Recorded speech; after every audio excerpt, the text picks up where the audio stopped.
andito po tayo ngayon with Resh. Ayan, no? So, surprise actually na pagkuha namin to ng cake for our daughter.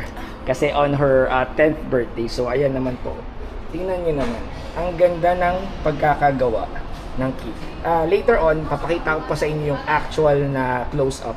No, kasi nakita kami dito sa train station. Siyempre, alam niyo naman sa Japan, time is gold. So, siningit lang, no?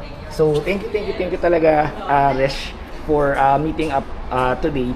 So, this is a hobby? Yes, just for hobby. Ayan. So, gaano ka nakatagal gumagawa ng pastries? Pastries since 2020?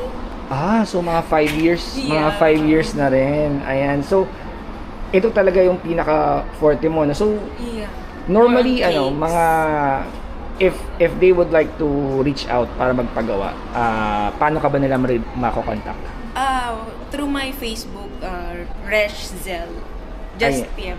Ayan. So later on ipo-post ko po yan, nandiyan yung link mamaya, no. So for those who would like to order kay Resh, ayan, send nyo lang po ng message sa PM, ipo-post ko po yung kanyang profile in a bit. So ayan, oh, ang ganda.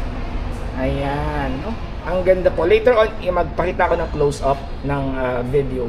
Pero again, Resh, thank you so much. Thank you. Ayan, thank you. So again, for those who are in Osaka and they would like to order pastries, just please contact Resh. Again, I'll post the link ng kanyang profile account in a bit. So thank you so much. Salamat, Resh.